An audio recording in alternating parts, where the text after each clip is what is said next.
How to fix SteelSeries Arctis Nova 1 mic not working. I'm going to tell you how to fix the SteelSeries Arctis Nova 1 mic when it's not working.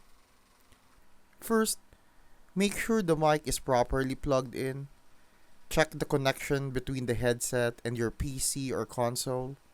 If it's secure, next, open the sound settings on your computer. Go to the input section and ensure the Arctis Nova 1 is selected as the default microphone.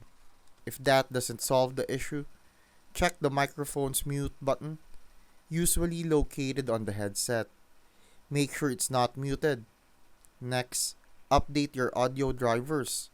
Go to your device manager and check for updates under sound, video, and game controllers. Still not working? Try testing the mic on a different device to rule out hardware issues.